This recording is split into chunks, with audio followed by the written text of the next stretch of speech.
प्रसन्नचेतसो याशु बुद्धिं पर्यवतिष्ठते नास्ति बुद्धिरयुक्तस्य न चायुक्तस्य भावना न चाभावयतः शान्तिः अशान्तस्य कुतः सुखम् इन्द्रियाणां विचरतां यन्मनोनुविधीयते तदस्य हरति प्रज्ञां वायुर्नावमिवाम्भसि तस्मादस्य महाबाहो निगृहीतानि सर्वशः इन्द्रियाणीन्द्रियार्थेभ्यः तस्य प्रज्ञा प्रतिष्ठिता।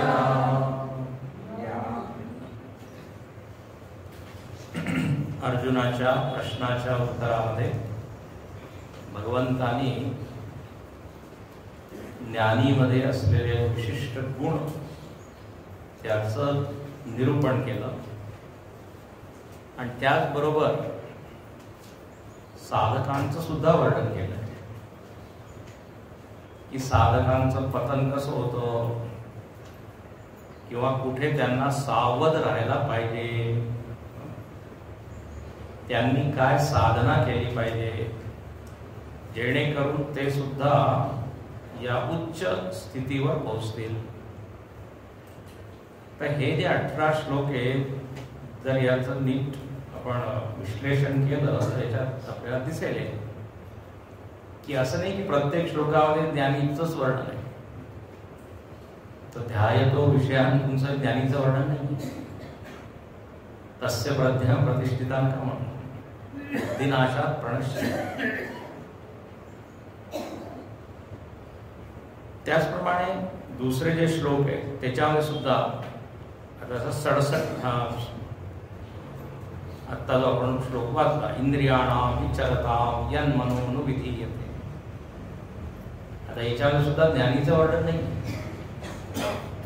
एक असा साधक आहे ज्यांनी नियंत्रण केलेलं नाहीये, त्याची काय स्थिती होते त्याचं वर्णन।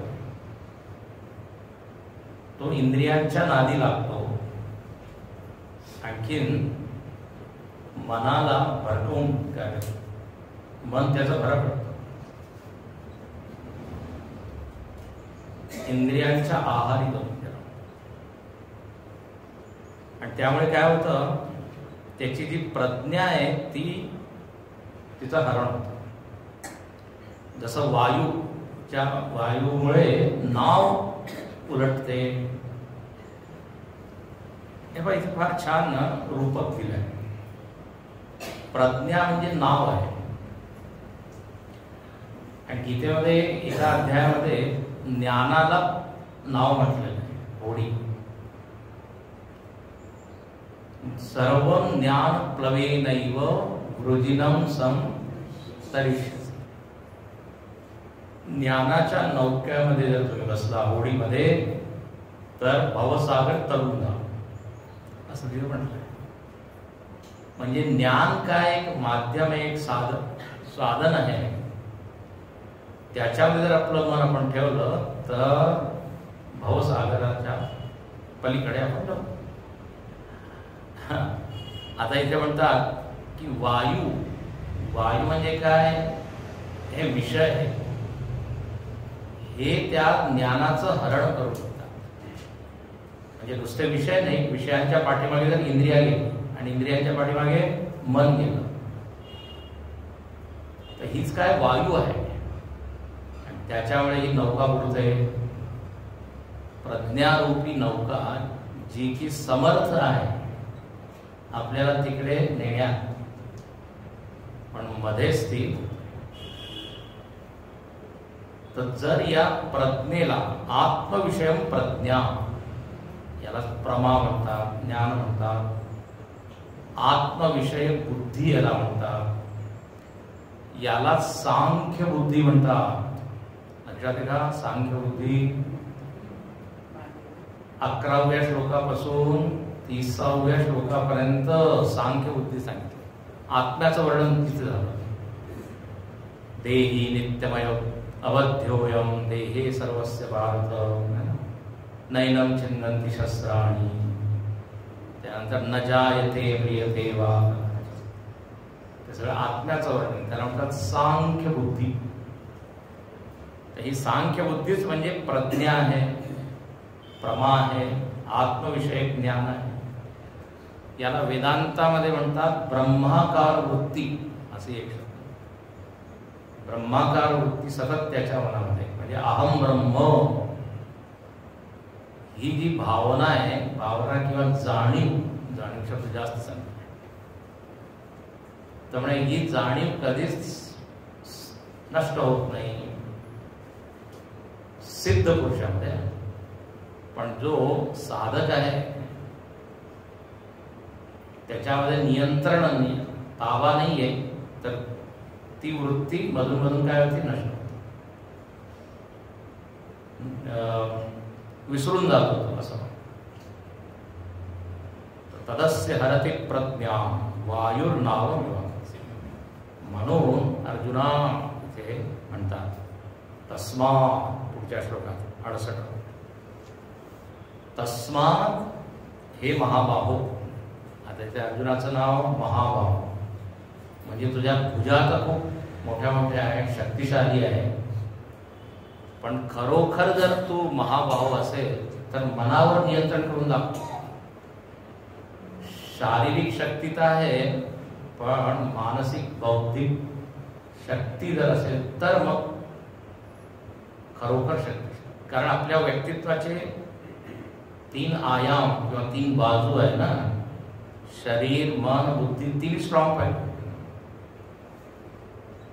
हे महाबाहो,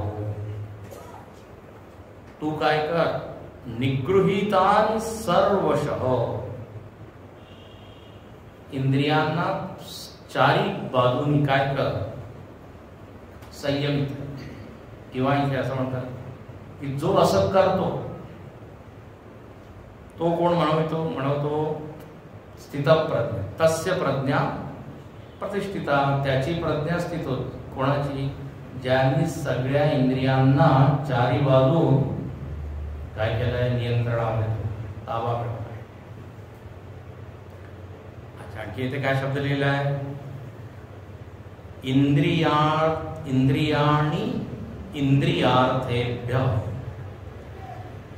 म्हणजे काय, तर इंद्रियाणी म्हणजे इंद्रिया, अनेक वचन आहे, आणि इंद्रियार्थेभ्य चतुर्थी विभक्ती, इंद्रियांच्या विषयापासून.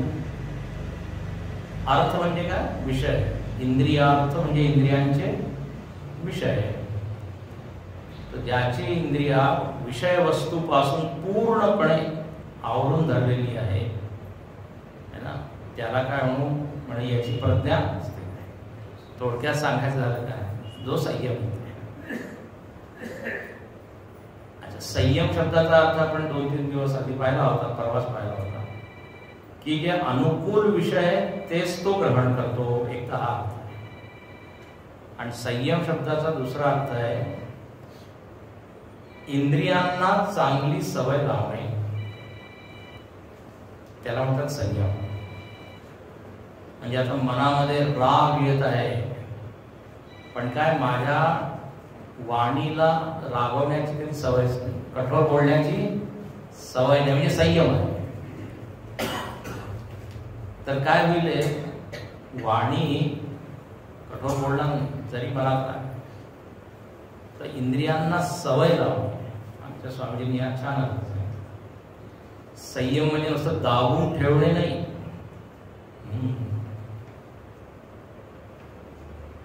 बघा, मौन राहणं सोपं आहे, गोड बोलणं कठीण आहे की नाही. मौन राहण्यामध्ये काय नसतं, बोलणारच, पण चांगलं बोलणं याच्यासाठी थोडी सवय लागते. रागवतात तेव्हा बोलतच नाही. ब्रेक लावणं सोपं आहे, पण कुठे गाडी वळवणं, किती वेगाने चालवणं, याला म्हणतात ना कंट्रोल. नुसतं गाडी दाब उघडला, ब्रेकवर नुसतं पाय लावून ठेवणं, म्हणे काय मला कंट्रोल आहे. तर ताबा असणे म्हणजे असं नाही. ताबा असणे म्हणजे किती बोलायचं, कसं बोलायचं, कुठे बोलायचं, केव्हा बोलायचं. याला म्हणतात ना कॉमन सेन्स. वाटेल तिथे बोलतो असं तोंड बंद का. जिथे नाही बोलायचं तिथे बोलतो, जिथे बोलायचं तिथे. अनेक वेळा होतं ना आपण असे तर खूप बोलतो, पण जर ते नाही हा इथे एवढे उभा राहा आणि जरा 10 मिनिटं बोल,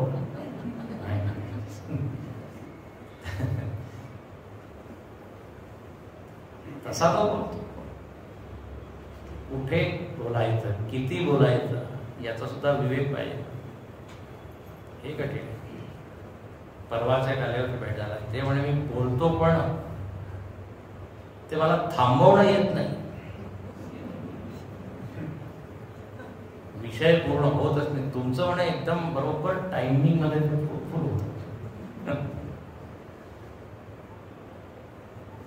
आर्ट ऑफ स्पीकिंग. किती आपल्याला माहित असेल पण किती बोलायचं आहे. आता एक भाषण देत आहे लोक कंटाळ. लोक म्हणाले अरे म्हणजे उठून जाऊ. तर एकदम त्याला भान झालं, अरे मी खूप बोलतो. तो बोलणारा म्हणाला की माझं घड्याळ जरा बंद पडले त्यामुळे मी बोलत. पण ते श्रोते काय म्हणाले, समोर कॅलेंडर होता ना तो काय सांग दिवस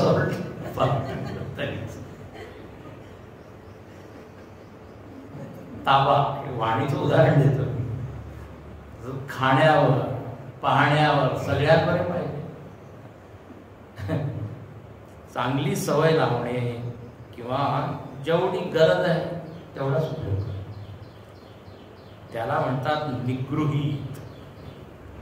तर इंद्रिय आणि इंद्रियार्थेभ्य असं जो करतो म्हणे त्याची प्रज्ञा काय स्थित आहे.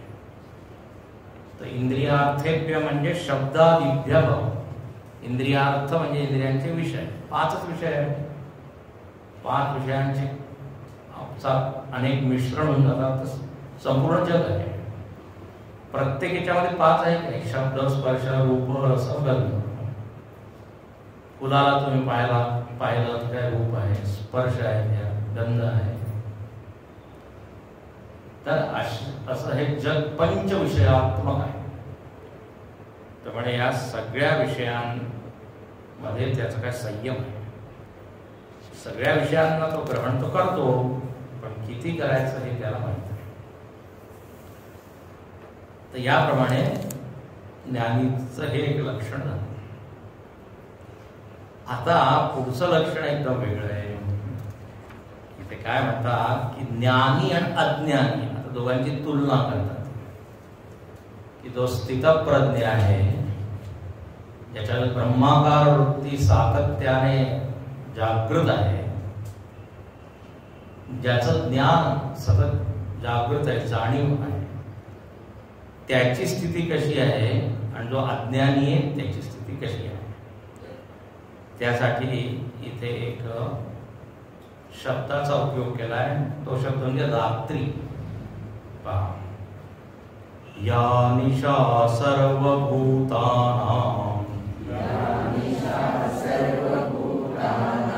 तस्यां जागर्ति संयमी यस्यां जागृति भूतानि सा निशा पश्यतो मुनेः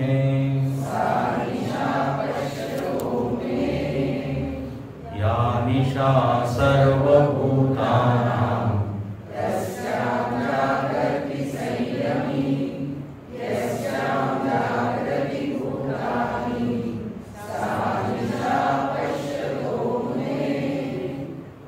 इथे पहा, इतक्या वेळ संयमाचं वर्णन केलं ना, संयम.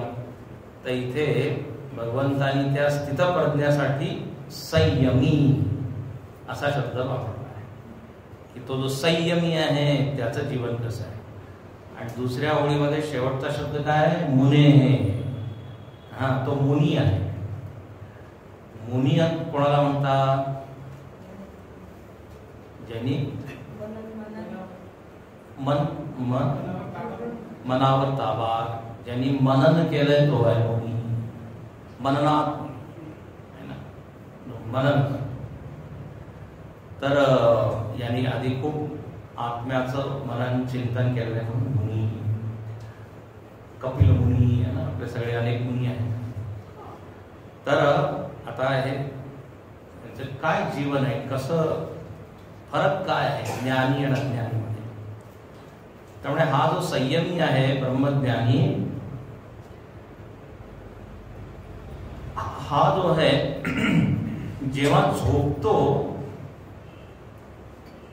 तेव्हा अज्ञानी लोक जागतात, किंवा जी रात्र असते अज्ञानींसाठी तो काय असतो, ज्ञानीसाठी दिवस. उलट आहे. अज्ञानीची रात्र तर ज्ञानीचं दिवस, आणि अज्ञानीचा दिवस तेव्हा ज्ञानीची काय रात्र. म्हणजे हे कसं काय? म्हणजे या सर्व इथे शब्द दिलेला भूतानी, सर्व भूतानी म्हणजे सर्व अज्ञानी नाम. जेव्हा सगळे अज्ञानी लोक झोपतात तेव्हा हा ज्ञानी जागतो. म्हणजे काय, रात्री तो जागतो म्हणजे तो रात्रीचा पहारेकरी आहे बहुतेक. जेव्हा सगळे झोपतात तेव्हा नाईट ड्युटी करतो. याचा अर्थ वेगळाच आहे ना. निशाचर झाला तर निशाचर. रात्री जागणारे अनेक पशु वगैरे असतात. तुम्ही जर सगळं रात्री पूर्ण जंगल जे आहे, आता विचित्र आहे. म्हणजे आता असं काय, तर या निशा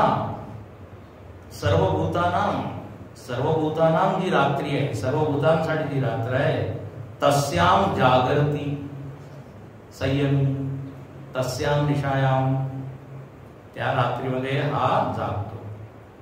अच्छा, आणि यस्याम भूतानी जागृती, जेव्हा सगळे भूत जागृत असतात, सा निशा पश्यतो, ज्ञानीसाठी ती काय रात्र आहे. अरे याचा अर्थ काय आहे? आता पहा, शब्दशः अर्थ जर तुम्ही पाहायला गेला तर काही कळत नाही. डिक्शनरीमध्ये मिनिंग पाहिलं तर अगदी असंच होईल. जेव्हा हा रात्र आहे तेव्हा यासाठी दिवस आहे. याच्यासाठी परंपरेची गरज पडते, नुसतं वाचून होत नाही.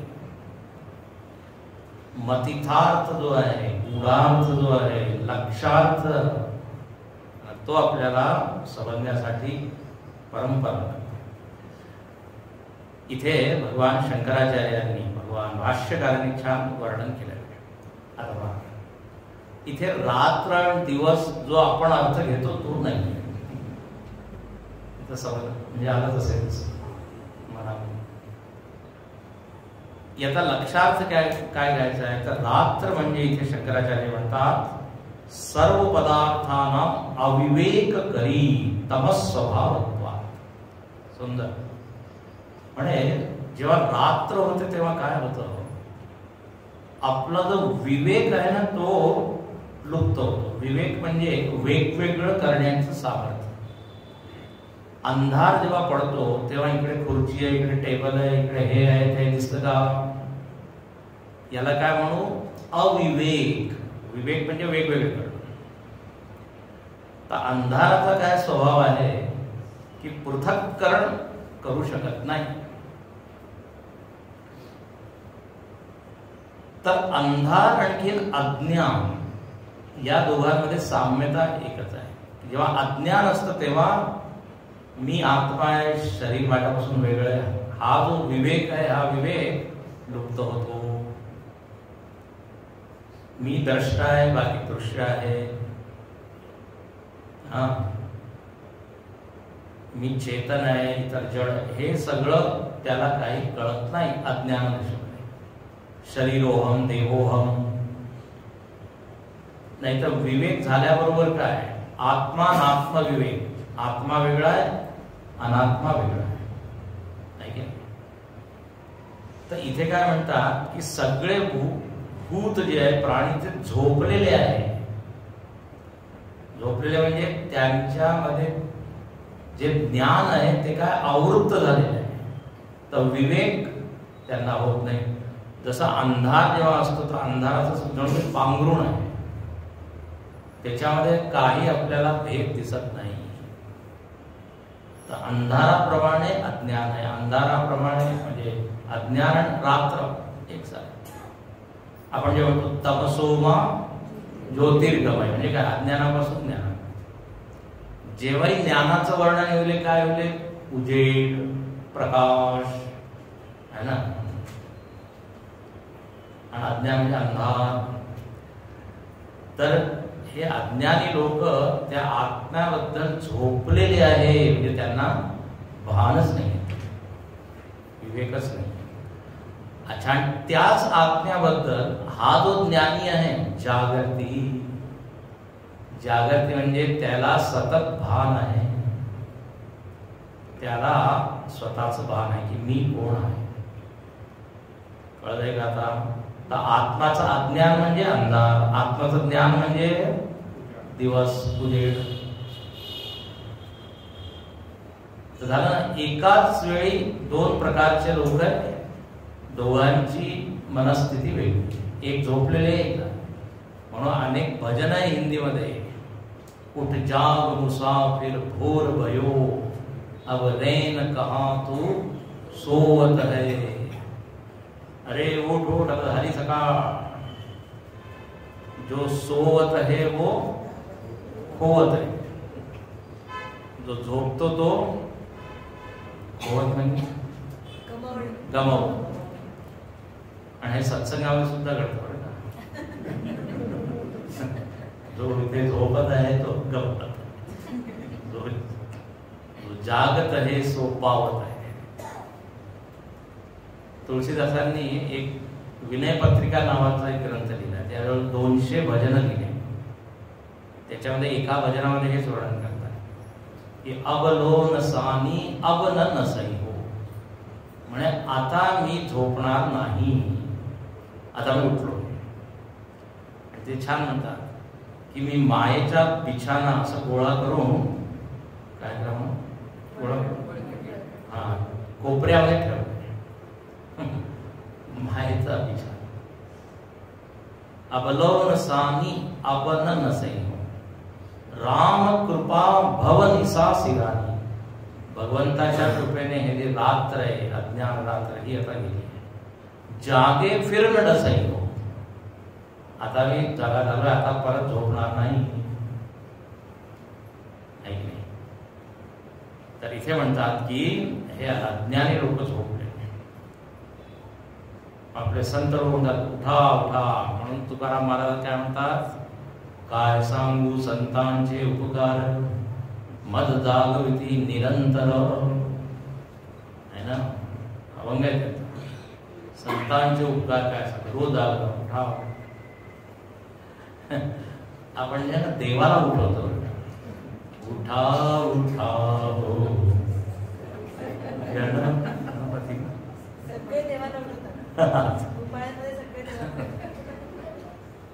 पण हे कशासाठी दिलंय म्हणून माहिती आहे, कारण त्या निमित्ताने आपण उठू. देव म्हणतो मी कधी झोपत नाही. तर आत्म्याबद्दल जे आपण झोपलेलो आहे त्याचंच वर्णन इथे आहे. या निशा सर्वभूतानां तस्याम जागरति सई. तो फार सावध आहे, कधी तो विसरत नाही. आता दुसरं पहा, यस्याम जागृती भूतानी. अज्ञानी लोक ज्याच्याबद्दल खूप सावध आहे, खूप जागृत आहे, त्याच्याबद्दल हा अगदी काय पूर्णपणे झोपलेला आहे. आता सामान्य माणूस कशाबद्दल जागृत आहे, कशाचं भान त्याला आहे, तर व्यवहाराचं खूप भान आहे बरं का. कोण काय करत आहे, कोणी काय घातलं आहे, कोणी काय खात आहे, कोणी कुठे जात आहे, सगळं त्याला बारीक ऑब्झर्वेशन आहे की नाही. कोणी काय बोललं हे सुद्धा.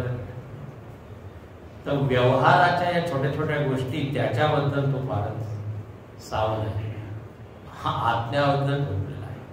आता त्याबद्दल हा ज्ञानी जास्त काही लक्षात देत नाही, त्याचं लक्षात नाही, त्याला माहीतच नाही. हो का हो का तो असं म्हणे, त्यांनी ते केलं तेवढं हो का.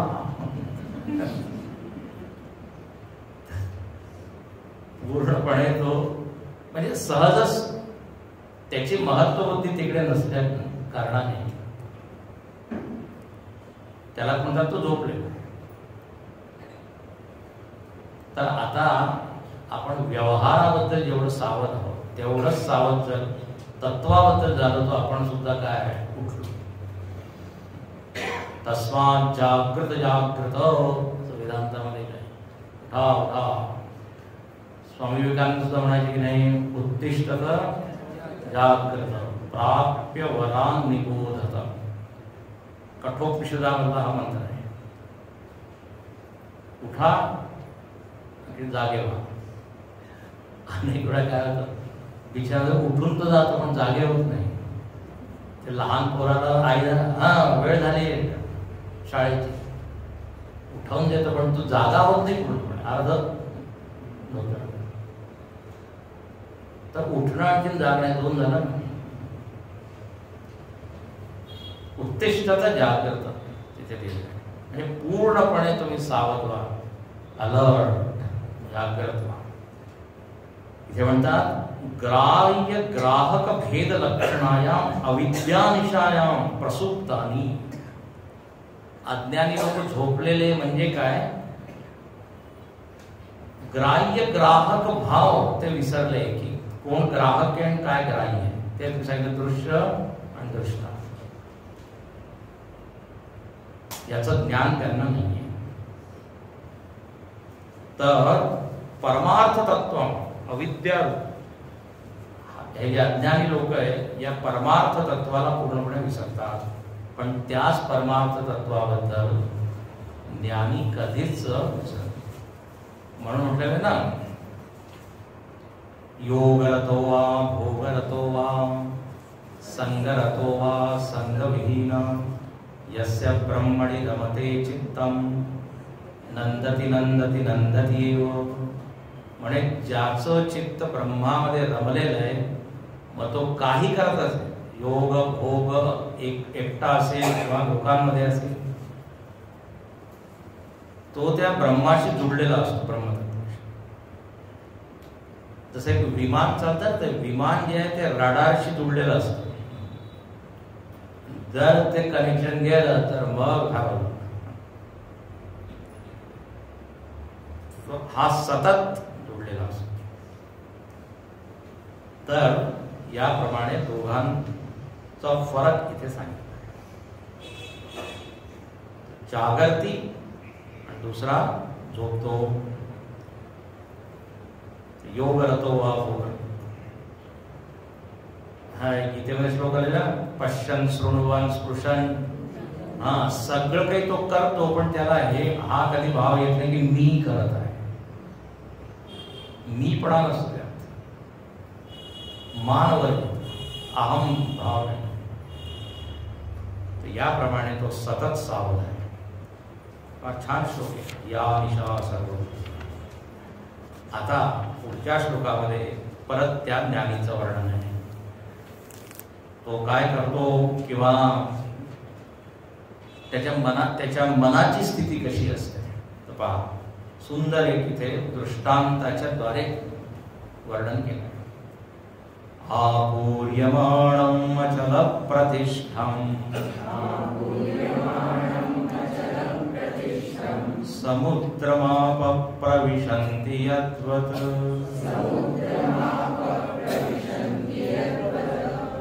तद्वत् कामायं प्रविशन्ति सर्वे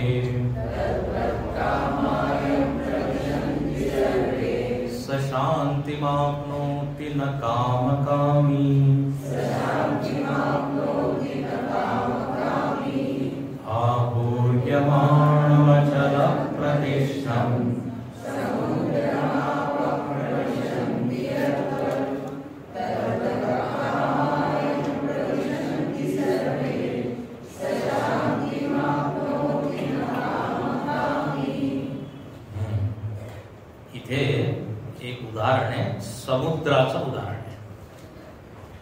म्हणे आता जरा समुद्राचं चित्र डोळ्यासमोर आणलं. आणि समुद्र कसा असतो तर म्हणे आपूर्यमान. आपूर्यमान म्हणजे सगळीकडून चारी बाजून काय पाणीच पाणी पाणीच पाणी, पाण्याने भरलेला आहे तो. दुसरं काय लक्षण आहे? अचलम प्रतिष्ठम. अचलतया प्रतिष्ठा म्हणजे जो चल विचल होत नाही, हालचाल नाही, स्थिर आहे एकाच ठिकाणी. नदी आणि समुद्रामध्ये काय फरक आहे? नदीमध्ये तर चंचलता आहे, प्रवाह आहे, पण समुद्र एकाच ठिकाणी. तर अचलम प्रतिष्ठा. अचलतया प्रतिष्ठा अवस्थिती यस्य तम अचल प्रतिष्ठम. स्थिर आहे. तर दोन लक्षणं सांगितली. भरपूर पाणी आहे आणि अचल. आणखी काय म्हणतात? आप प्रविशंती. आप म्हणजे काय? पाणी. आप. दिल्लीमध्ये एक पार्टी सुद्धा आहे, तिचं नाव आहे आप. स्वामी कुठून आठवलं तुम्हाला? सध्या आप पार्टी जरा त्याच्यावर संकट आलेलं आहे. तर आप म्हणजे सगळ्या नद्या, सर्वतोगता, सगळीकडून जे पाणी त्या समुद्रामध्ये येत आहे. म्हणजे काय? नदीच्या रूपात प्रविशंती सगळ्या नद्या. या तुम्ही मुंबईला जाता तेव्हा तुम्हाला दिसेल ना, खाडी येते, खाडी नदी. तिकडे जर तुम्ही गेला भडोच गुजरातमध्ये, तर नर्मदा नदी त्या गंगासागर. गंगा कुठे मिळते? गंगासागर, कलकत्त्याच्या गंगासागर. सगळ्या नद्या शेवटी जातात त्या समुद्रामध्ये. म्हणजे ठीक आहे. म्हणजे त्याचप्रमाणे ज्ञानीचं मन आहे. तद्वत, पुढे पहा, तद्वत, यद्वत ज्याप्रमाणे, तद्वत त्याप्रमाणे. ज्ञानीच्या मनामध्ये काय होत आहे तर म्हणजे त्याचं मन सुद्धा समुद्राप्रमाणे व्यापक आहे, मोठं आहे. लोक म्हणतात हा मोठ्या मनाचा माणूस आहे. चांगला माणूस मोठा माणूस. छोट्या छोट्या गोष्टीमुळे त्याला वाईट वाटत नाही किंवा वाईट वाटून घ्यायचं. संकुचित मनोवृत्ती. लोकांचं पण तलावासारखं, छोटे छोटे तलाव किंवा तळ, डबके म्हणतात. तर इथे काय म्हणतात? समुद्र इव. रामाचं वर्णन वाल्मिकींनी केलं आहे. समुद्र इव गांभीर्य. समुद्राप्रमाणे प्रभू रामचंद्र गंभीर. समुद्र वरचा आपल्याला फार असं चंचल दिसतो, आतमध्ये पाहिलं गंभीर. किती त्याच्यामध्ये डेप्थ आहे, सखोल, खोली. तर व्यक्तित्व कसं पाहिजे? थोडंसं खोल पाहिजे. तर म्हणजे असा हा समुद्राप्रमाणे एक लक्षण झालं, व्यापक. अच्छा, दुसरे ते म्हणतात की आता तुम्ही म्हणाला की समुद्रामध्ये सगळ्या नद्या येतात. अच्छा, आता एक आहे, जेव्हा नद्या त्या समुद्राशी भेटतात आणि पाणी ओततात त्याच्यामध्ये, तर समुद्रामध्ये काही विक्षेप होत नाही. समुद्र असं कधी म्हणत नाही अरे अरे तुझ्यामुळे मी डिस्टर्ब झालो. त्याला तर काही माहीतच नाहीये जणवले की किती पाणी त्यामध्ये येत आहे, किती त्याच्यामध्ये काय म्हणतात जागा आहे. आने दो आने दो. समुद्रामध्ये पूर येत नाही लक्षात. त्याचप्रमाणे तद्वत या ज्ञानीच्या मनामध्ये अनेक कामना येत आहे. लक्षात घ्या. कामायम प्रविशंती सर्वे. नद्याच्या ठिकाणी ठेवा इच्छा, मनाच्या ठिकाणी ठेवा समुद्र. तर आता काय सुंदर आहे. जसं त्या नद्यांमुळे समुद्रामध्ये काही फरक होत नाही. मनस्ताप म्हणजे त्याला काही काळजी होत नाही, चिंता होत नाही, भय होत नाही की अरे बापरे आपल्या वेळ नद्या. त्याचप्रमाणे काय सुंदर वर्णन आहे. ज्ञानीच्या मनामध्ये सुद्धा अनेक इच्छा येतात आणि त्या कुठे विलीन होऊन जातात माहीत असत. सामान्य माणसाच्या मनामध्ये इच्छा आली की तो झाला डिस्टर्ब.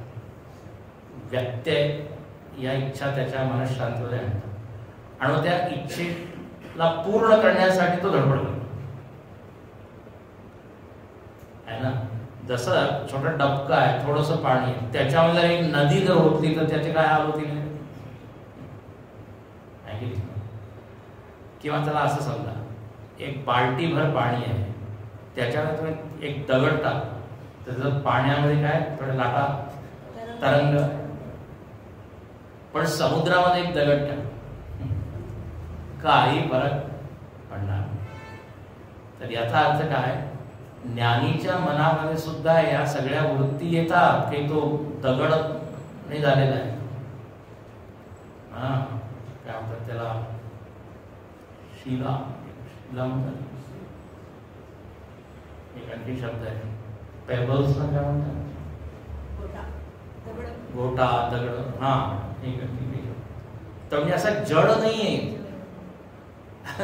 त्याचं ज्ञानीचं वर्णन ऐकून लोकांना काय वाटतं, न रुष्यती न द्वेष्टी, आणखी काय सम सम, असं वाटतं नुसतं असं एक स्टॅच्यू सारखा बसलाय.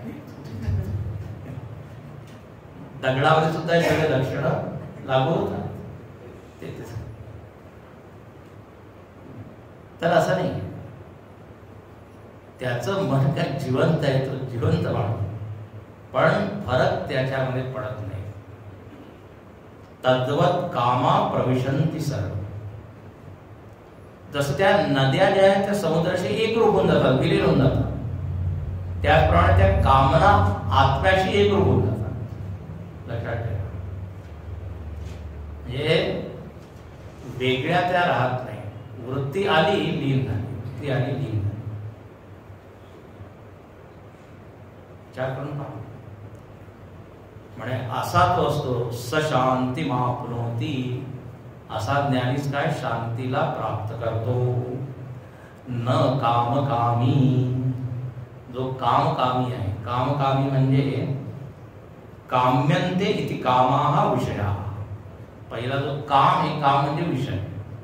शंकराचार्य म्हणतात ज्याची आपल्याला इच्छा होते त्याला म्हणतात काम.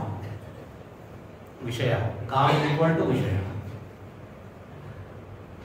आणखी ज्या त्या विषयांची जो इच्छा करतो त्याला म्हणतात कामी. तर काम कामी म्हणजे विषयांचा इच्छा करणारा. हे पाय, काम शब्दाचे वेगवेगळे अर्थ आहेत. काम म्हणजे इच्छा सुद्धा, काम म्हणजे विषय सुद्धा, आणि काम कधी कधी याच्यासाठी सुद्धा प्रयोग करतात की ज्याच्यामध्ये काम आहे. जर स्वर्ग काम, त्या माणसासाठी स्वर्ग काम, स्वर्गाची कामना ज्याच्यामध्ये आहे त्याला काय म्हणू, स्वर्ग काम. तर काम शब्दाचे 3 अर्थ झाले. काम म्हणजे इच्छा, काम म्हणजे विषय, आणि काम म्हणजे ज्याच्यामध्ये विषय ती व्यक्ती. 3 झाले. तर इथे पहिला जो काम शब्द याचा अर्थ विषय. विषयांचा जो इच्छुक आहे त्याला काय म्हणू, काम कामी. कामी शब्द तर माहिती, ज्याच्यामध्ये काम आहे. तर तो फार जास्त काय आहे, इच्छा ठेवणार आहे, खूप ज्याच्यामध्ये इच्छा आहे. म्हणे स शांती न. खूप कामना इच्छा ठेवून आपण अशी अपेक्षा करू की मला काय मनःशांती लाभेल, कधी नाही. हे असंच आहे तसं अग्नी आहे आणि अग्नीच्या उपस्थितीमध्ये माझी अपेक्षा आहे की थंडगार थंडावाचा अनुभव मला होईल, गारव्याचा. तसं होईल. विरुद्ध आहे. कामना आली की मन विक्षिप्त. कामात क्रोध होईल, तर काम इथे पहा, आपण जे शांती शांती ओरडत असतो, मला शांती पाहिजे शांती पाहिजे, कशी मिळेल इथे लिहिलं. स शांती मापनोती न कामकामी, इच्छा पूर्ण करून कधी शांती मिळते.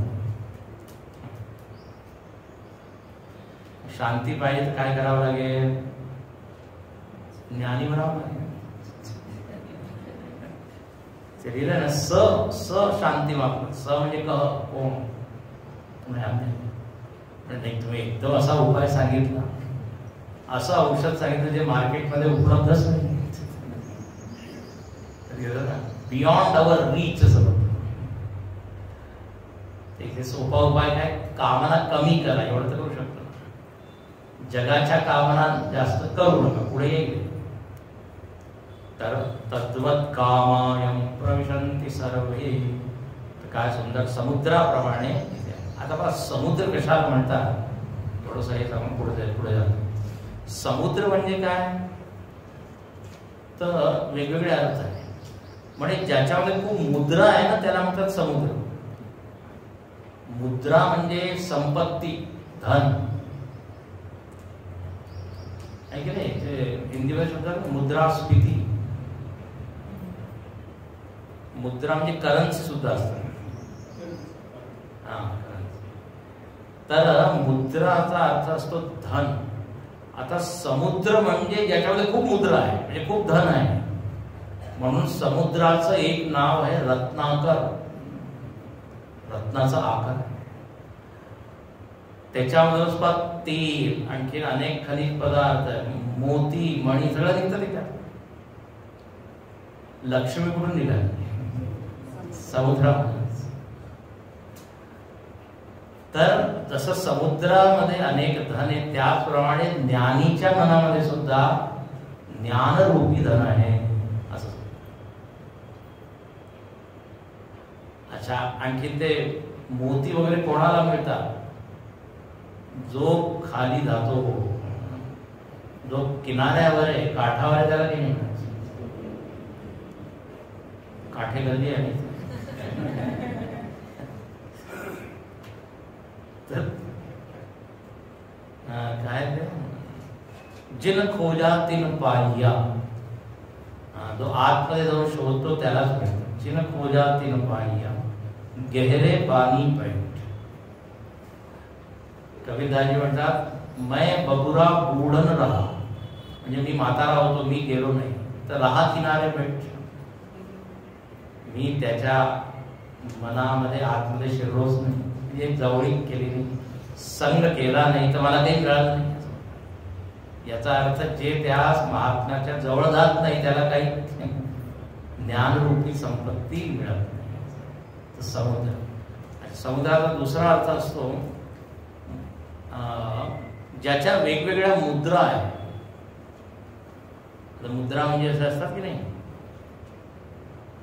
जे नर्तक लोक असतात, नाचणारे, हा, चेहऱ्यावरचे भाव, नाट्य मुद्रा वेगवेगळे असं करतात. ते बोलत काही नाही, पण त्या फक्त त्या मुद्रा वेगवेगळ्या मुद्रा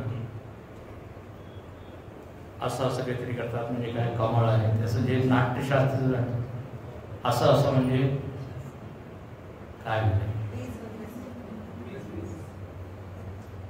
नाही, अग्नी असं असं वारं. ती जी नर्तकी आहे ते सगळं तसं काहीतरी हवं. तिला जर आरशामध्ये चेहरा पाहायचा, हे दाखवायचं आहे, तरी ती असं असं करून असं करून एक मुद्राशास्त्र. रामाचं जर दाखवायचं धनुष्य तर असं असं आहे, वेगवेगळे. तर समुद्राच्या सुद्धा वेगवेगळ्या मुद्रा असतात. कधी म्हणतात ना समुद्र कसा आहे, शांत आहे, कधी कसा आहे, रफ आहे.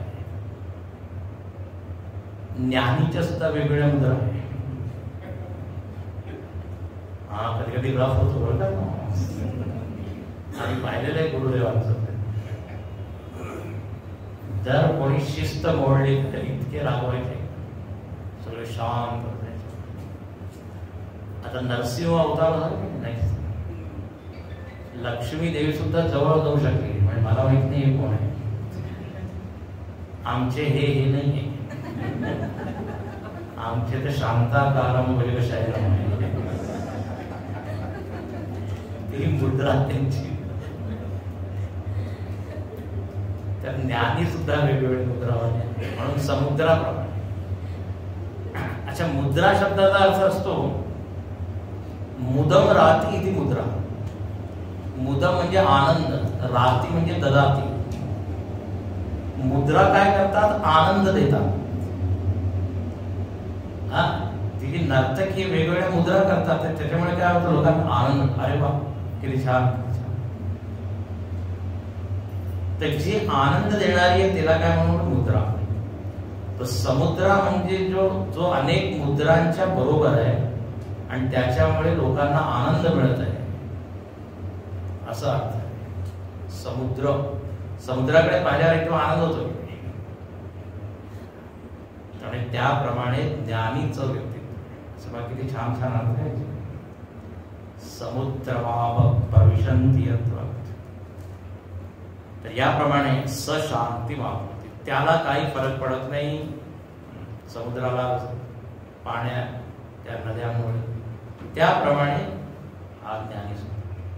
क्रोध, लोभ वगैरे त्या वृत्ती येतात, असं नाही की त्याच्यामुळे वृत्ती येत नाही, पण थोड्या वेळ येतात, शांत. त्याच्यामुळे असं नाही की आता त्याचा मूडच गेला दिवसभरासाठी, असं नाही. आपलं काय बारीक सारीक गोष्टीमुळे लगेच मूड जातो. क्षणीय रुष्ट क्षणीय दृष्ट, पृष्ठे दृष्टे क्षणोक्ष. अव्यवस्थित चित्तानां प्रसादोपि भयंकर, असं म्हणते. असं क्षणाक्षणात राग होतो किंवा एकदम खुश होतो, याचं चित्त अव्यवस्थित आहे त्याचं, पण याचं काय समचित्त. याप्रमाणे इथे वर्णन झालं. आता जर असंच आहे तर मग परत इथे म्हणतात, जर कोणाला शांती पाहिजे तर त्यांनी काय केलं पाहिजे, तर म्हणे कामना कमी करा. आणखी 2-3 गोष्टी इथे सांगितल्या, त्या जर नसतील तर सशांती मागणं. हे बघ, परत इथे भगवद्गीतेमध्ये तुम्ही शोधून काढा, कुठे कुठे भगवंतांनी सांगितलंय की शांती कशी प्राप्त होते. हा एक छान अभ्यास. अनेक ठिकाणी त्याला मिळते शांती, हे केल्याने मिळते शांती. तर सशांती मापनती इथे झालं. आता पुढे सुद्धा म्हणतात सशांती मध्ये गच्छति. आणि एक आणखी मागे श्लोक आला होता, त्याच्यामध्ये सुद्धा सांगितलं होतं, तो श्लोक कालच पाहिला होता. अशांतस्य, हा, तर जो अशांत असतो त्याला सुख कुठे. अशांत कोण होतो, ज्याच्यामध्ये भावना नाही, ती बुद्धी नाही. म्हणजे जर शांती पाहिजे तर भावना पाहिजे, बुद्धी पाहिजे, आहे ना, असा अर्थ. विहाय कामान्य सर्वान् पुमांश्चरति निःस्पृहः निर्ममो निरहंकारः सशान्तिमधिगच्छति. विहाय कामान्यः सर्वान्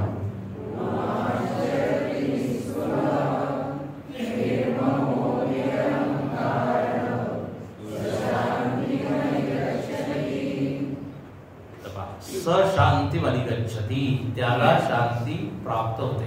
आता इथे काय धातू आहे, क्रियापद अधिगच्छति. अधिगच्छति मतलब प्राप्त म्हणजे प्राप्नोती. हे पहा, गम धातू आहे, गम धातू पासून गच्छति शब्द बनतो. गच्छति म्हणजे काय, एवढं तर जाणे.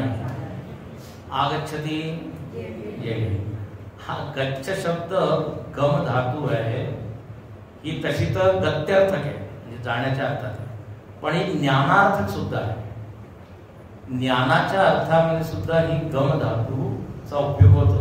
जर उपसर्ग तुम्ही बदलला, गच्छतीच्या आधी अधिउपसर्ग लावला तर एकदम वेगळा अर्थ प्राप्त होती. समगच्छती, एक संस्कृतमध्ये आहे ना, उपसर्ग लावण्याने काय होतं, अर्थ बदलतो. काय सूत्र हा उपसर्गा उपसर्गेण धात्वर्थ अन्य सूत्र आहार विहार म्हणजे सूत्र तेच आहे की उपसर्गात धात्वर्थे अन्यत्र नियते. उपसर्ग लावण्यामुळे अर्थ बदलतो. आता ऋ धातू हरण करण्यात आहार विहार संवार वेगवेगळ्या तर गच्छती निर्गच्छती आगच्छती संगच्छती अधिगच्छती 14 उपसर्ग आहे. प्रपरा अपसम अनु अव निस निर दू बी आम. संस्कृताचा वर्ग सुरू करत पाहिजे. प्र उपसर्ग आहे. प्रशांती परा प्रपरा अप अपगच्छती. तर इथे अधिगच्छती इथून तर त्याला शांती प्राप्त होते. कोणाला तर यह कामान विहाय म्हणे तो कामनेला सोडून काय करतो, चरती विचारण करतो. अर्जुनाने विचारलं होतं ना, किम आसीत व्रजेत किम. तो कसं विचारण करतो तर म्हणे असं विचारण चरती, सर्वत्र चरती. पण कथम चरती, केन प्रकार केन रूपे तर म्हणे कामान विहाय सचरती. कामनेला सोडून, विहाय म्हणजे काय, परित्यज्य.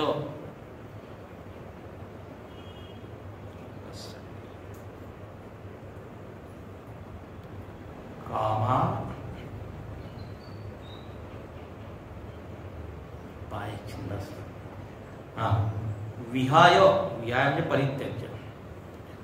कामनेला त्याग करून तो चरतीस हे विचारण करतो. शंकराचार्य म्हणतात इथे पर्यटती, फिरतो. पण इथे फार सावध आहे भाषेला. फिरतो म्हणजे हे नाही की फिरत आहे सगळीकडे. जीवन मात्र चेष्टा शेष करतो. जीवन चालण्यापुरतं तो फिरतो. म्हणजे भिक्षाटन करत आहे, कुठे काय उपदेश करण्यासाठी जात आहे. हे नाही की रोज जात आहे आपला बाजारात. जीवन मात्र चेष्टा. तर त्यासाठी तो विचारण करतो. पण निष्काम भावने विहाय कामा. आणखी निस्पृह.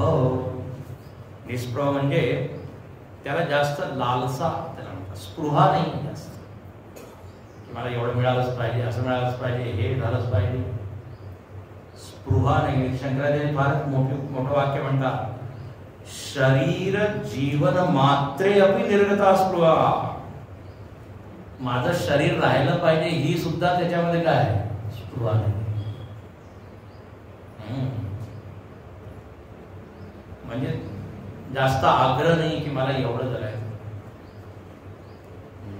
जगायला मिळालं तर ठीक, नाही तर लोकांचं असं नसतं, अजून मला जगायचंय, अजून हे पाहायचंय, ते करायचंय.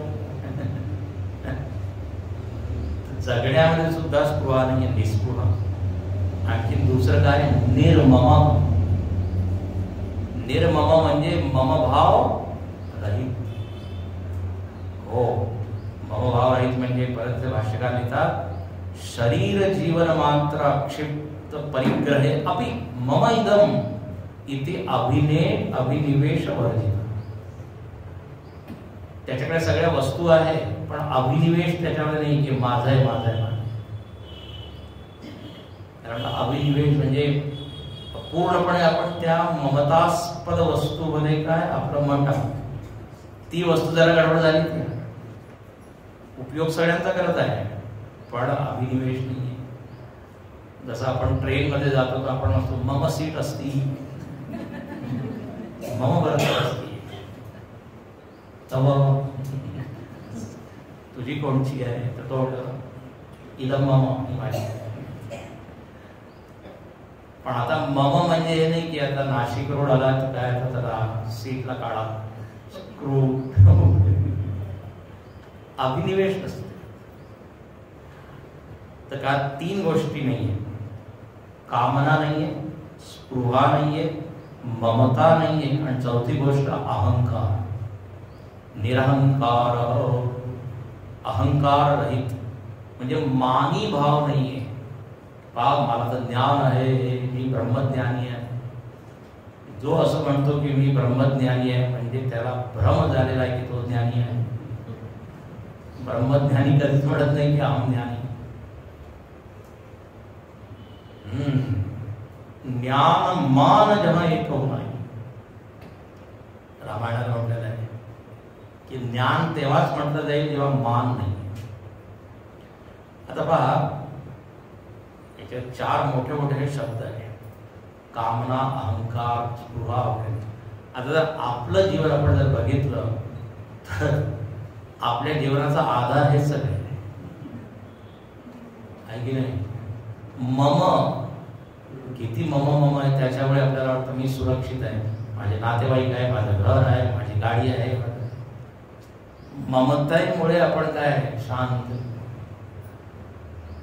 ममताच काढून टाकता कसं बघू. अच्छा, दुसरं, हे सगळे शब्द एकमेकाशी जुडलेले, म्हणजे असं आहे, कामना, ममता आणि अहंकार. लक्ष द्या, हे तिन्ही ज्या वृत्ती आहे ना एकमेकाशी जोडले. कामना म्हणजे काय, अप्राप्त वस्तूची इच्छा होणे, त्याला म्हणतात कामना.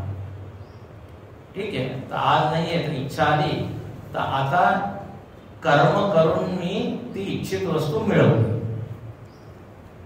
आता काय होईल, त्या इच्छित वस्तूमध्ये ममता,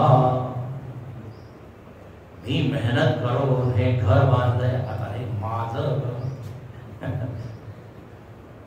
तर कामनेमुळे काय झाली, एक वस्तू मिळाली, आणि वस्तू मिळाली इथपर्यंत थांबलं नाही, ममता. आणखी ती मी मिळवली, अहंकार. आणि गंमत अशी होते की जर ममताची जी वस्तू ज्याच्यामध्ये माझं ममत्व आहे, ती वस्तू जर वाढत गेली ना, मोठी मोठी होत गेली, तर अहंकार मोठा मोठा होतो, मी मोठा. अहम आणि मम या दोघांचा खूप छान संबंध आहे, दोघं भाऊ भाऊ. लक्षात घ्या, माझ्याकडे छोटं घर आहे, 1 BHK, तुम्ही लहान. आता माझ्याकडे पैसा आला, मी जास्त मिळवलं, तर आता माझं घर काय, मोठं झालं, फ्लॅट मोठा घेतो. आता माझ्यामध्ये काय, मी मोठा झालो, घर म्हणजे मी मोठा झालो नाही, माझं घर मोठं झालं आहे. लक्षात घ्या. पण त्या ममत्व ज्याच्यामध्ये आहे ते मोठं होतं, आणि त्याचा आरोप मी कुठे करतो, माझ्या. बंगला आहे मोठा होता, अरे मोठा माणूस आहे का, करताय का, अहम वाढत जातो.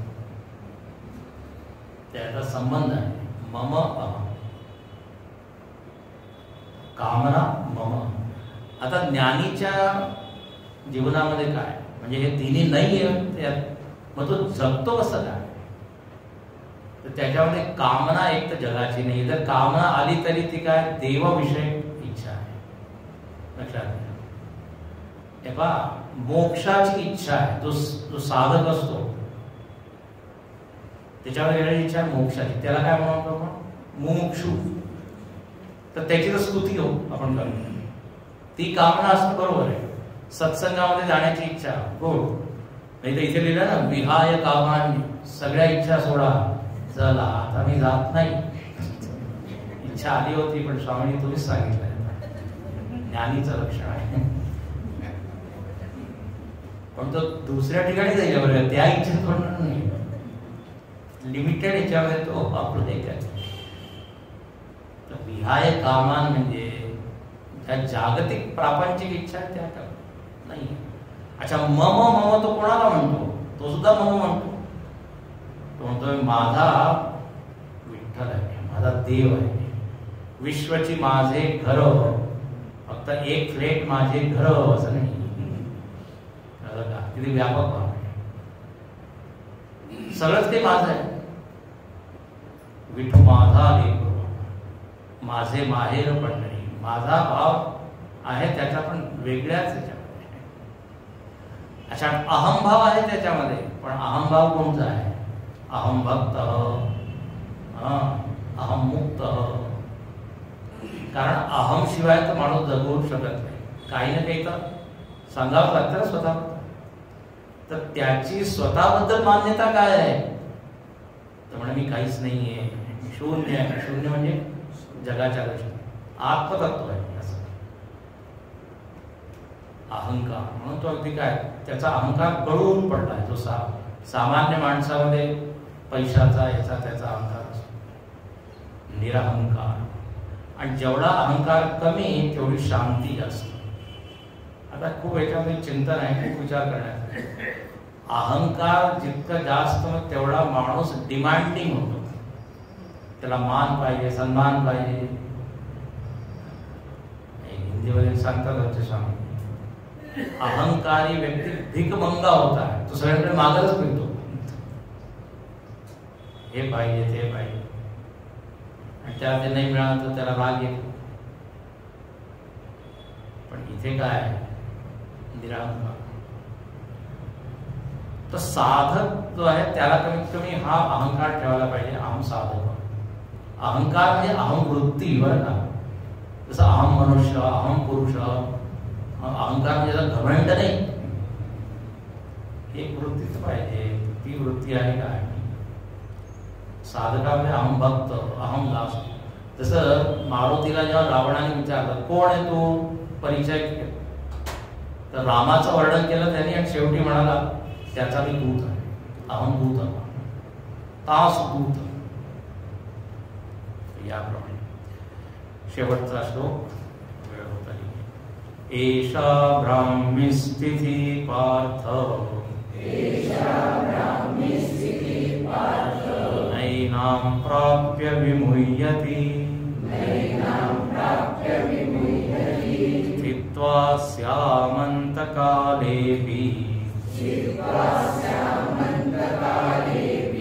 ब्रह्मनिर्वाणमृच्छति.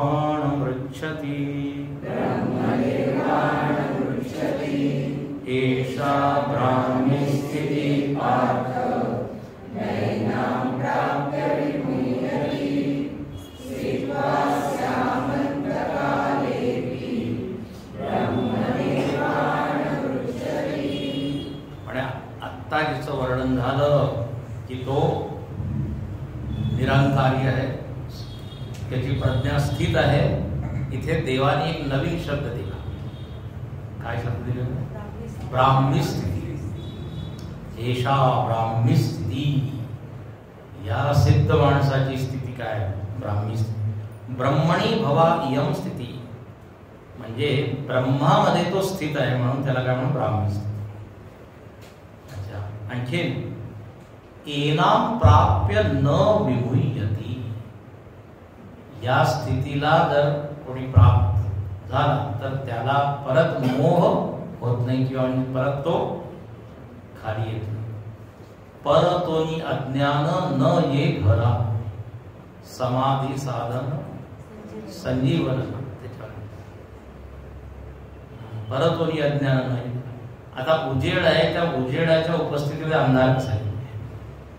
अज्ञान ज्ञानाच्या अवस्थेमध्ये अज्ञान. तर एनाम प्राप्य, याला प्राप्त करून तो परत मोहित होत नाही, भ्रमित होत नाही. न मोहम प्राप्नोति. अरे वा. तर म्हणे आता ही अशी स्थिती जर मला मिळाली तर काय म्हणे, मग तुला निर्वाणाची प्राप्ती, ब्रह्मनिर्वाणम पृच्छति. आणि ते भगवंतानी फार छान वाक्य सांगितलं शेवटचं. कोणी म्हणतो की बहुतेक वेळ लागेल मला, इतक्या लवकर तर ही स्थिती मला मिळणार नाही. प्रयत्न करतोय पण होऊ शकतं अगदी शेवटच्या क्षणी ही माझी स्थिती होऊन जाईल. तेवढे चालेल. स्थित्वास्याम अंतकालेपि. अगदी शेवटच्या काळामध्ये, शेवटच्या क्षणामध्ये सुद्धा जर तुला साक्षात्कार झाला लक्ष मिळालं तुला ध्येय, याचा अर्थ असं नाही की मी जरा पोस्टपोन करतो. तुम्हीच म्हणा अंतकाल आहे, याचा अर्थ काय, शेवटपर्यंत तुम्ही प्रयत्न करा, असा अर्थ असा आहे. स्थित्वा अस्याम स्थित्या, या स्थितीमध्ये जर कोणी शेवटच्या क्षणी जरी अंतकाल देखील या स्थितीत राहून एकरूपता प्राप्त करू शकतो. एषा ब्राह्मी स्थिती. आणि ते एक शब्द दिलाय तो सांगून पूर्ण करतो. ब्रह्मनिर्वाणम वृक्षते. ब्रह्मनिर्वाणम शंकराचार्य इथे त्याचा अर्थ करतात ब्रह्मनिर्वृत्ती मोक्षम. त्याला काय, मोक्षाची प्राप्ती. म्हणजे जिवंत असतानाच तो काय होतो, मुक्त होतो. सर्वसामान्यांना काय वाटतं, मोक्ष म्हणजे काय, मेल्यावर मोक्ष मिळेल. काही काही लोक म्हणतात मरण म्हणजेच मोक्ष. मरण म्हणजे मोक्ष नाहीये. मरण म्हणजेच मोक्ष असेल तर काही साधना करायची गरज नाहीये. आपोआप एक दिवशी मोक्ष येईल आणि तुम्हाला भेटेल. काही श्रवण मनन ध्यान काही करायचे, without doing anything you will be liberated. मरण म्हणजे काय, एक स्टेशन तुम्ही सोडले दुसऱ्या शरीरात. पण इथे जे वर्णन आहे, जिवंत असतानाच त्याला जर ज्ञान झालं, त्याला म्हणतात जीवनमुक्ती. जीवनमुक्ती म्हणजे जगामध्ये वावरत आहे, फिरत आहे, पण कधीच तो कुठे अडकत नाही, बंधनात नाही. अच्छा, इथे एक शब्द दिलेला आहे निर्वाण. निर्वाण म्हणजे मोक्ष. निर्वाण शब्द ऐकला असेल तुम्ही. याचा शाब्दिक अर्थ असतो, दिवा असतो ना आपली ज्योत, ती जेव्हा विझते त्याला म्हणतात निर्वाण. दिव्याचं विझण, ज्योत. हा खूप सुंदर अर्थ आहे. हे पहा, तेल असतं ना, तेलामुळे ती ज्योत काय सतत तेवत असत, तेवत म्हणतात, जळत असत. जर ते तेल संपलं, ही जी ज्योत आहे जीवत्वाची काय आहे, प्रतीक आहे. आणि हे जे तेल आहे, तूप आहे, हे वासना आहे. वासनाच्या तुपामुळे, तेलामुळे काय आहे, जीवत्व आपल्यामध्ये. जीवत्व म्हणजे मी आहे, करता आहे, भोगता आहे, जीवन चालू आहे असं समजा. जेव्हा सगळ्या वासना संपतात तेव्हा ज्योत विसते. आता ज्योत विसते म्हणजे काय होतं, खरं म्हणजे आपल्या इथे काय, हे जरा नकारात्मक आहे. ज्योत विजणे म्हणजे त्याला आपण चांगलं नाही आहे.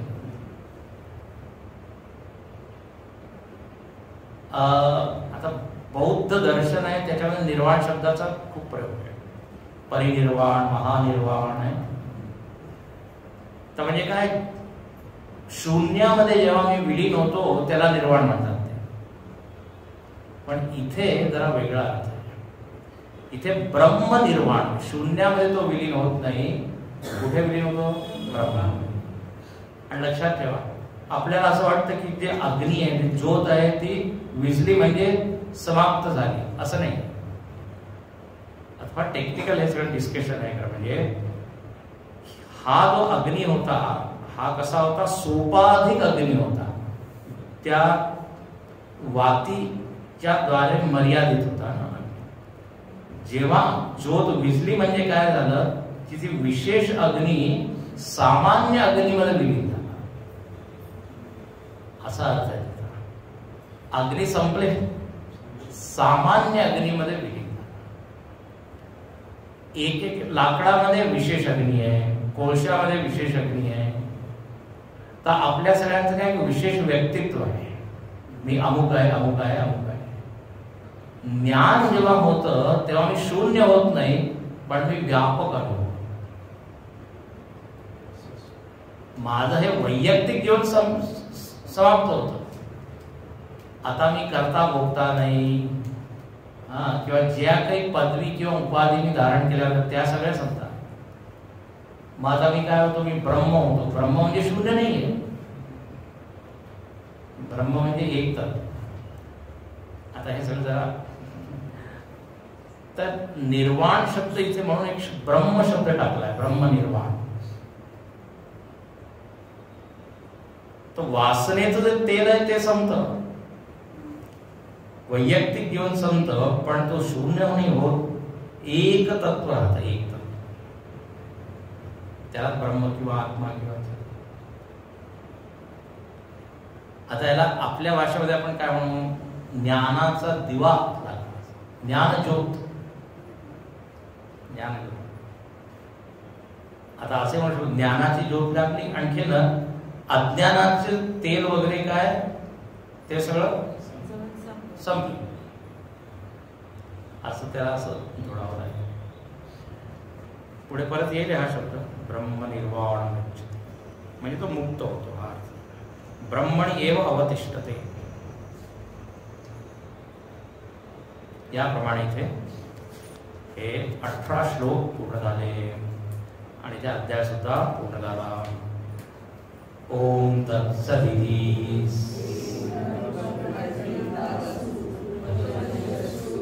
ब्रह्मविद्यायां योगशास्त्रे श्रीकृष्णार्जुन संवादे सांख्ययोगो नाम द्वितीयोऽध्यायः. आता पहिला श्लोक पण परत वाचू. झालं संपलं आता काम. इथे 5 दिवसाचं प्रवचन संपलंय, अजून ज्ञान संपलेलं नाही. समाप्त म्हणजे काय असतं माहितीये, सम्यक आप्त. जोपर्यंत पूर्णपणे आपल्याला प्राप्त होत नाही तोपर्यंत समाप्ती झाली नाही. परत सुरू करायचं, घरी जाऊन करा. संजय उवाच तं तथा कृपयाविष्टम् अश्रुपूर्णाकुलेक्षणम् विषीदन्तमिदं वाक्यम् वाच मधुसूदन.